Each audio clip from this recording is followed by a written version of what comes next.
명문대를 보낸 부모님들은 네. 실제로 아이들한테 주로 어떤 말이나 행동 이런 것들을 네. 반복하셨는지 저 집은 저런 식으로 아이들을 키우니까 애들이 잘 됐구나 맞아요. 이렇게 네. 생각하셨던 어떤 공통된 비법 3가지 정도 있다라고 네. 하면 뭐 어떤 게 있을까요? 제가 설문조사도 하고 전화 인터뷰도 하고 직접 뵙기도 했는데 이렇게 하다 보면 정말 공통되는 얘기들을 많이 하세요. 실제로 이론하고 현실적인 건 좀 다를 수 있었을 것 맞아요. 같아요. 그래서 네, 맞아요. 구체적인 시행착오를 좀 많이 겪으셨을 것 맞아요. 같은데 네. 책을 쓰신 이후에 작가님의 교육관은 어떻게 바뀌셨는지 좀 궁금해요. 제가 아직도 고민하고 있는 건 그때 내가 조금만 더 졸린 거 참고 지금 전문가들이 말하는 걸 다 실천을 했다면 아이가 이만큼 달라지지 않았을까 이런 후회들이 너무 많이 되는데 정말 어느 날 커버려서 다 알아서 한다고 하고 참견하지 말라고 하는 시기가 오거든요. 그렇기 때문에 지금 보시는 초등학생 부모님들은 바로 당장 따라하면 좋을 네. 실천 팁이 있다면 뭐가 있을지 추천 탑3 한번 해주시면 좋겠어요. 이게 너무너무 닭살 돋아서 하기 힘든 건데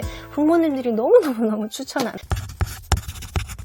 안녕하세요. 교집합 스튜디오 주단쌤입니다. 오늘 스튜디오에는요. 수십 명의 명문대생과 명문대생 부모님들을 인터뷰하고 그 내용을 정리해서 책으로 펴낸 분을 모셨습니다. 명문대학생들이 어릴 때부터 집에서 해온 것의 저자이신 김혜경 작가님을 모셨는데요. 단순히 취재만 한 것이 아니라 지금도 중학생 그리고 고등학생 자녀를 키우는 엄마로서 그 부모님들의 말을 실제적으로 실천해본 경험까지 가지고 계시다고 합니다. 오늘은 책 뒤에 숨겨진 이야기들 그리고 실제로 우리 아이를 바꾼 한마디 지금부터라도 부모님들이 따라하실 수 있는 구체적인 실천 팁까지 많은 내용들을 짚어보려고 하거든요. 명문대 보낸 엄마들 절대 공개하지 않았던 그 진짜 비밀 지금부터 풀어보도록 하겠습니다. 안녕하세요. 안녕하세요. 김혜경입니다. 명문대생들이랑 명문대생 부모님들 직접 인터뷰를 하신 거잖아요. 네, 명문대를 보낸 부모님들은 네. 실제로 아이들한테 주로 어떤 말이나 행동 이런 것들을 네. 반복하셨는지 저 집은 저런 식으로 아이들을 키우니까 애들이 좀 잘 됐구나 맞아요. 이렇게 네. 생각하셨던 공통된 비법 3가지 정도 있다라고 네. 하면 뭐 어떤 게 있을까요? 제가 설문조사도 하고 전화 인터뷰도 하고 직접 뵙기도 했는데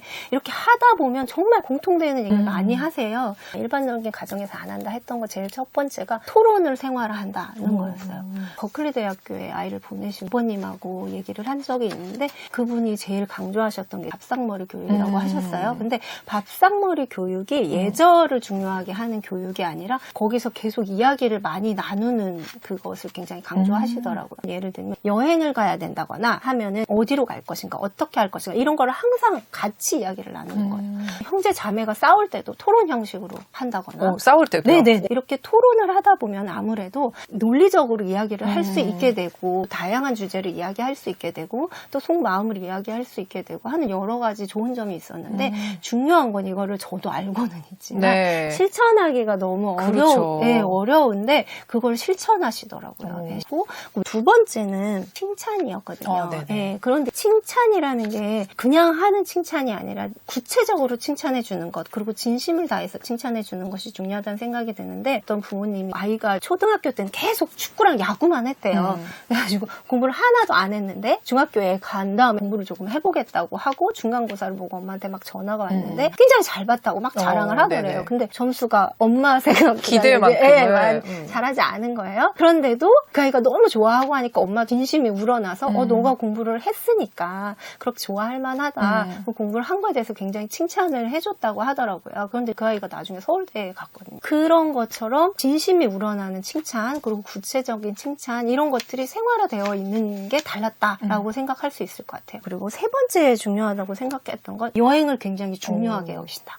어떤 인터뷰했던 학생이 그러는 거예요. 자기는 워낙 여행을 가서 모든 집이 주말이 되면 여행을 다 가는 줄 알았대요. 그 정도로 그냥 목적지가 없어도 어머니 아버지가 차를 몰고 나오시는 거예요. 그러니까 되게 멀리 가는 거창한 여행이 아니어도 그렇죠. 여행이 아니라도 뭐 박물관을 가거나 전시관 주말마다 외출을 했던 거예요. 그러니까 그런 부분도 제가 조사를 하면 굉장히 많은 분들이 그 공통적으로 여행을 많이 다닌 거, 직접적인 경험을 많이 한 거 이런 것들이 아이들한테 많이 도움이 되는데 아니면 캠프를 많이 보내셨다는 분도 계셨어요. 아이들에게 많은 경험을 하게 해준다는 측면에서 굉장히 좋은 점이었고 다른 점이었다라고 생각합니다. 명문대생 중에서 네. 자기주도를 못하는 아이는 거의 없을 텐데요. 네네. 이 자기주도 학습은 결국 부모가 어떤 틀을 만들어주냐가 굉장히 네. 중요하잖아요. 맞아요. 작가님이 본 가정 중에서 이 네. 가정은 좀 자기주도를 할 수 있게 틀을 잘 만들었다라고 네. 생각하셨던 사례가 있다면 어떤 게 있을까요? 자기에게 맞는 계획을 짜는 게 가장 중요하다라는 생각이 들었고요. 계획을 짤 때 부모님들이 중요하다고 생각한 건 성취감을 꼭 느껴야 한다라고 했어요. 너무 넘치지 않게 처음에는 다 지킬 수 있는 만큼 그렇게 느껴야 계속 계획을 실천하는 사람이 될 수 있다고 했는데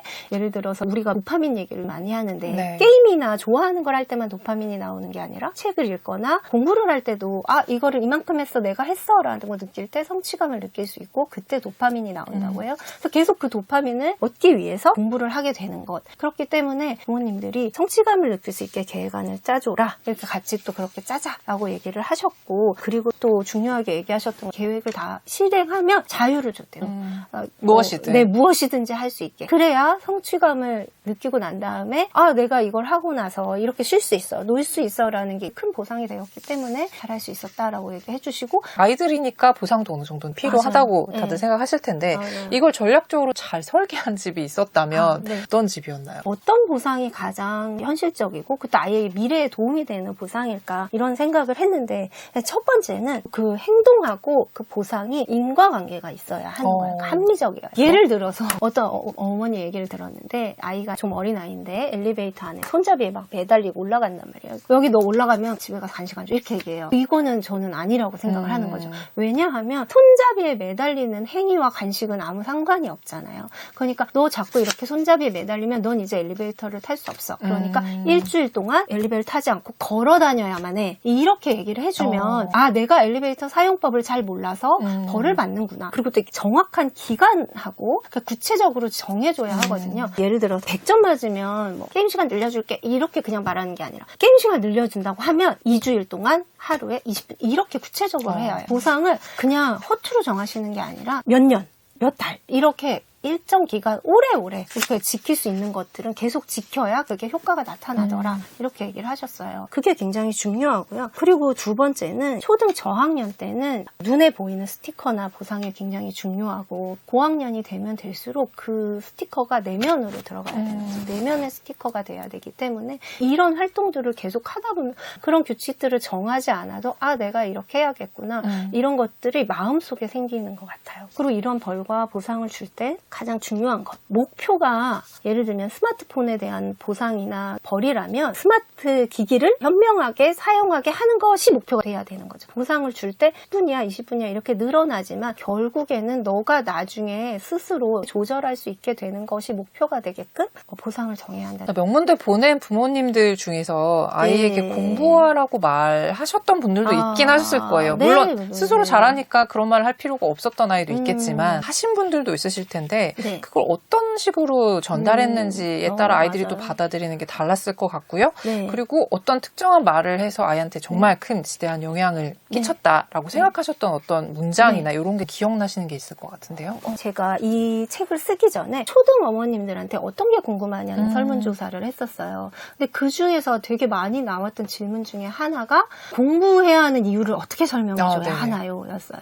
그러니까 공부해 이러면 안 할 거야. 나 공부할 필요 없어. 게이머 될 거야. 이렇게 얘기하잖아요. 근데 그때 공부를 해야 돼 라고 할 때 어떻게 설득하나요? 라고 했더니 많은 어머님, 아버님들이 얘기를 해주셨는데 몇 가지를 뽑는다면 꿈이 없다고 공부를 하지 않으면 나중에 꿈이 생겼을 때 그 기회를 잡을 수가 없다. 공부를 잘하면 내가 하고 싶은 일을 선택할 수 있어. 그리고 이게 저는 마음에 와닿았는데 부딪히는 문제들을 해결할 때 내가 공부한 것이 힘이 돼줄 거다. 이렇게 얘기해 주시는 분도 계셨고 그리고 공부를 한다는 건 너가 성장하는 방법이야 라고 얘기를 해주시는 분도 계셨어요. 그런데 좋은 말씀들을 많이 해주셨지만 제가 얼마 전에 텔레비전에서 봤는데 어떤 패널이 학부모님한테 어머니는 공부를 하는 이유가 뭐라고 생각하세요? 이렇게 물어봤더니 그 어머니께서 무시당하지 않으려고 이렇게 얘기를 하시는 거예요. 근데 그걸 보고 제가 느낀 게 부모님이 공부를 하는 이유를 잘 생각하고 마음속에 이렇게 단단하게 가지고 있어야 그게 아이들한테 잘 전달이 되겠구나 하는 생각이 드는 거예요. 그래서 정답은 많은 선배 부모님들이 얘기해 준 것도 저도 활용해야지 하는 것들도 많았지만 부모님께서 항상 그걸 고민해 보는 것 이게 가장 좋은 정답이라는 생각이 들어요. 아까 그 버클대 보내셨던 그 아버님이 그 얘기를 써주셨어요. 공부를 왜 하는지에 대해서 계속 고민을 하고 계속 이야기를 하고 그리고 또 그분이 해주셨던 얘기 중에 기억에 남는 게 부모의 삶을 이야기를 많이 해주셨대요. 나는 이렇게 살았다. 그래서 공부가 이렇게 도움이 되었어. 이렇게 얘기를 해주니까 아이들이 마음에 와닿았다는 얘기를 해줬고 또 하나 재미있는 얘기는 네. 남학생이었는데 네. 이 얘기를 하는 거예요. 자기는 초등학교 때 엄마가 아무리 공부하라 그래도 전혀 마음에 와닿지 않고 기억도 안 났대요. 네네. 그런데 고등학교 가니까 그게 생각이 나더래요. 그때는 이해도 안 가고 답답하고 엄마 무슨 소리 하는 거야 이랬지만 고등학교에 가니까 이래서 공부를 해야 되는구나. 공부를 하니까 이런 점이 좋겠구나 하는 게 마음에 와닿았다는 얘기를 듣고 나니까 아이들이 아무리 제 얘기를 듣지 않는 것 같아도 계속 그렇게 해줄 필요가 있다. 해줄 필요가 있는 것 같더라고요. 그래서 저도 계속 공부를 왜 해야 되는지를 고민을 하고 그런 과정들을 계속 겪고 있는 것 같아요. 그럼 작가님도 계속 업데이트를 하고 계시겠지만 지금 이렇게 물어보면 뭐라고 대답을 하실 거예요? 저는 공부라는 게 책상에 앉아서 이렇게 글 쓰고 이런 것만이 공부가 아니다. 예를 들면 저희 큰애는 지금 사진을 좋아하고 둘째 아이는 기타를 좋아하거든요. 그러니까 너가 무엇을 하든지 그거에 대해서 알아나가는 것이 공부다라고 얘기해요. 그런데 제가 생각하기에는 지금 학교에서 배우는 것들은 이 세상에 있는 모든 사람들이 지금까지 알아나간 지식들을 꼭 알아야 하는 것만 다 모아놓은 것이고 정리해 놓은 것이기 때문에 너희가 무엇을 하든지 기본은 알아야 그 다음에 더 발전된 일을 할 수 있지 않느냐라고 이야기를 해주거든요. 그렇기 때문에 학교 공부를 해야 하고 공부를 해야 하는 것이다 라고 얘기를 해주기도 해요. 들을까요? 그것도 아마 필요할 언젠가는 생각이 날 것 같습니다.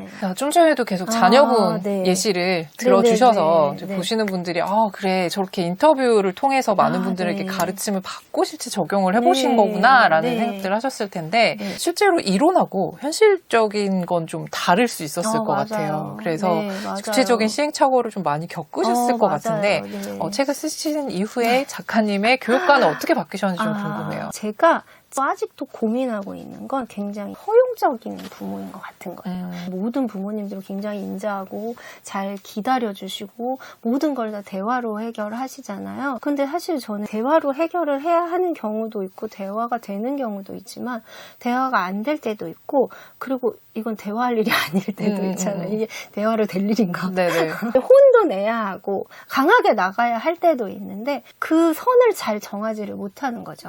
예를 들어서 엄마 나 오늘 학원 안 갈래. 수도록 하잖아요. 무슨 소리야. 왜? 이러면 그냥 안 가고 싶어서 오늘만 쉴게 이러잖아요. 근데 거기서 너무 머릿속에 많은 생각이 드는 거잖아요. 얘를 오늘 안 보내면 또 다음에 또 이렇게 안 갈 텐데 와.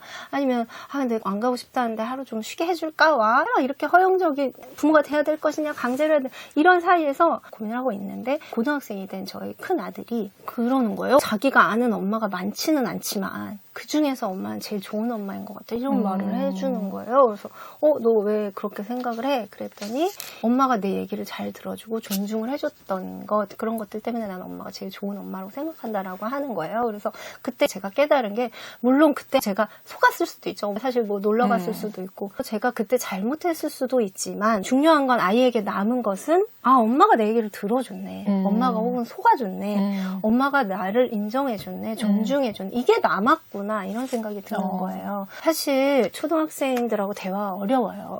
예를 들어서 오늘 숙제 얘기 안 할 건데 뭐 언제 할 건데 모르겠는데 이런 식으로 대화를 한단 말이죠. 제가 책을 쓰고 어머님들하고 이야기를 하면서도 대화를 많이 하세요 하지만 사실 어렵다는 거 저는 너무너무 잘 알아요. 그렇지만 그래도 계속 이야기를 나누도록 노력을 하고 만약에 싫은데 안 하고 싶은데 이렇게 했을 때 그래 내가 좀 속더라도 그래 알았어 오늘은 그러면 좀 쉬어 하고 인정을 해주면 그 아이는 오늘 갈 수 있었는데 그렇게 느끼더라도 우리 엄마가 내 얘기를 들어줬네 다음에는 가야지 이렇게 될 수 있지 않을까 하는 생각이 들어서 존중하는 게 가장 중요하고 그리고 집에서도 존중받는 아이여야 나가서도 존중받는 아이가 되지 않을까 이런 생각이 들어서 굉장히 아이들을 존중해주고 많이 들어주려고 노력하고 사실 명문대 학생들을 어릴 때부터 집에서 이런 걸 해왔다라고 했을 때 뭔가 되게 특별한 비법이라고 맞아요. 기대를 하셨을 수도 있고 맞아요. 한데 작가님은 실제로 네네. 경험을 해보시기도 하고 네네. 또 인터뷰를 해보기도 하셨을 맞아요. 때 결론은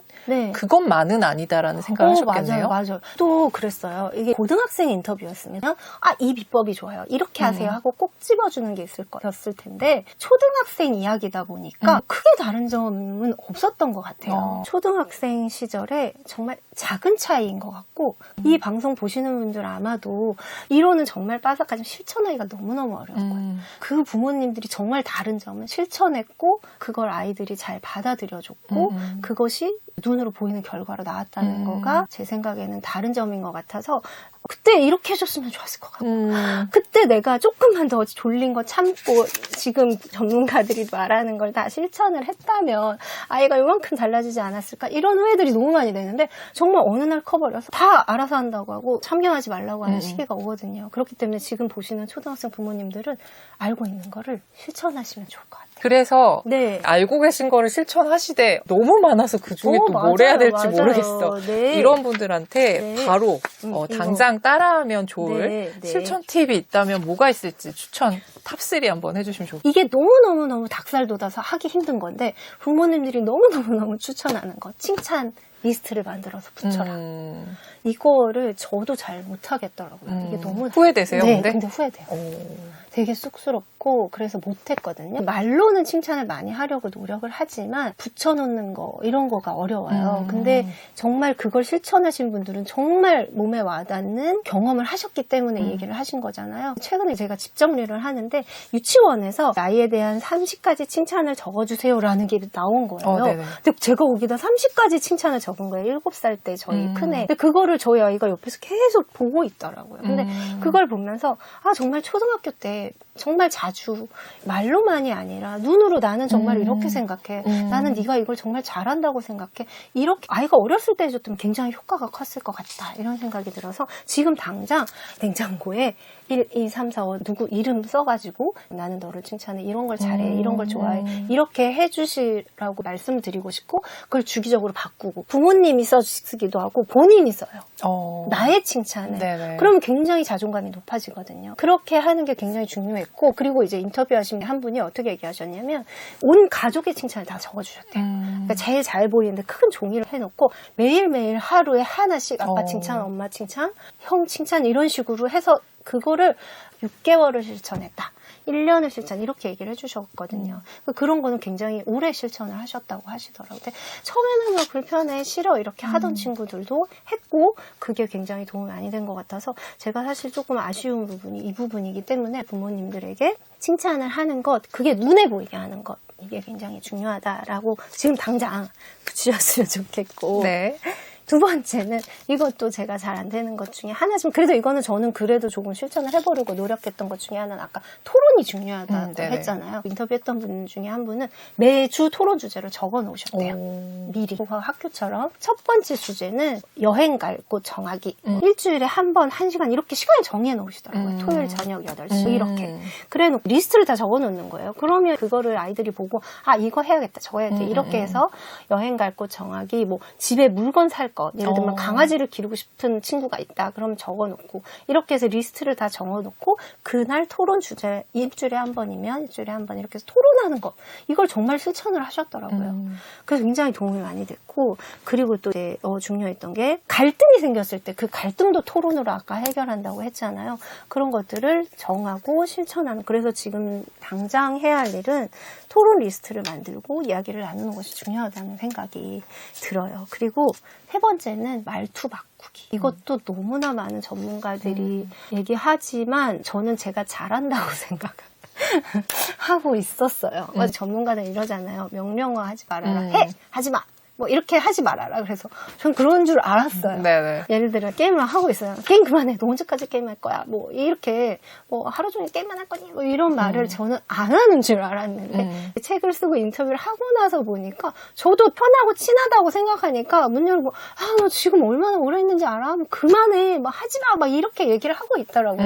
근데 정말 어쩔 수 없지만 이 얘기를 듣고 제가 계속 노력하는 게 너 지금 뭐 1시간 정도 했어. 그럼 수학 숙제 남았는데 언제 할 거니? 뭐 이렇게 물어본다거나 뭐 게임을 몇 시간 할 거니? 얼마나 할 거니? 뭐 이런 식으로 물어보는 방법으로 많이 하시라고 하더라고요. 아이가 30분만 더 할게. 한 판만 더. 그렇게 했더니 아이들이 그게 있더라고요. 그러니까 그렇게 마냥하진 않아요. 본인만의 기준이니까. 네, 본인만의 기준이. 저가 생각하기에는 조금만 한다더니 30분을 하고 있네지만 그 아이는 그 게임 한 판이 30분이더라고요. 어쩔 수 없어. 엄마가 정말 조금 하랬지만 난 조금이 30분인데 이 친구들이 싫어하거든요. 그쵸. 중간에 게임을 깨고 나오면. 그런 자기만의 사정이 있기 때문에 언제까지 할 거냐고 엄마 이번 판만 할게. 정말로 그런 얘기를 해서 그렇게 많이 실천을 했는데 이번 판만 할게 이래요. 아니면 두 판만 할게. 이렇게 딱 판수를 정해가지고 그만하게 해요. 그렇게 하면 본인이 말을 했기 때문에 책임을 지고 실천을 할 수밖에 없더라. 그래서 그 세 가지를 추천드리고 싶습니다. 지금까지 작가님이 책을 네. 쓰시면서 인터뷰한 사람들의 사례 그리고 뭐 자녀분을 키우시면서 경험한 것들에 대해 말씀을 나눠주셨는데요. 그래서 결론 한번 내보죠. 수십 명을 인터뷰하고 자녀를 키우고 있는 지금 명문대본의 엄마들을 한 문장으로 정의해야 한다면 뭘까요? 대화를 중요하게 여겼다. 이게 어떻게 보면 뻔해요. 많은 분들이 얘기하세요.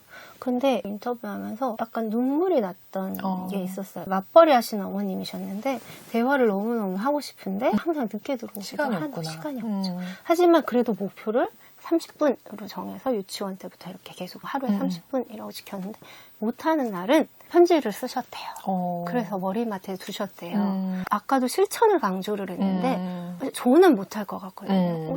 자고 있구나. 뭐 이렇게 하고 오늘은 못하겠네. 이렇게 하고 넘어갔을 것 같고 근데 그 어머님은 매일 편지를 써서 머리맡에 놓고 아침에 출근하시면 또 아이가 답장을 써놓고 이게 지속이 됐다는 얘기를 듣고 굉장히 마음이 뭔가 뭉클하고 굉장히 중요하게 여겼구나. 대화를 그냥 대화 중요하지 소통이 중요해가 아니라 정말 중요하게 여겼구나. 아이의 마음이 정말 궁금했구나. 아이의 이야기가 정말 궁금했구나가 느껴져서 편지를 쓰는 만큼의 마음으로 아이의 대화를 중요하게 여겼으면 하는 생각이 들었어요.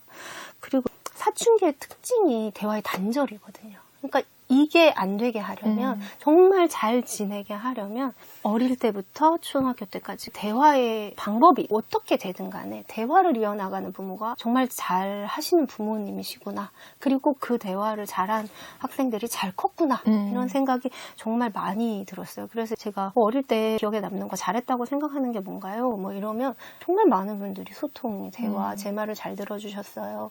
또 어머니도 아이들 말을 잘 들으려고 노력했어요. 근데 이게 사실은 참 어려우니까. 그리고 또 제가 눈물이 났던 장면 중에 하나는 아버님이 설문을 다 하고 인터뷰를 다 하신 다음에 저한테 뭐라고 하셨냐면 아이들의 어린 시절을 기억나게 해줘서 감사합니다. 이렇게 얘기하시는 거예요. 중고등학생을 키워보면 어린 시절이 너무 그리워요.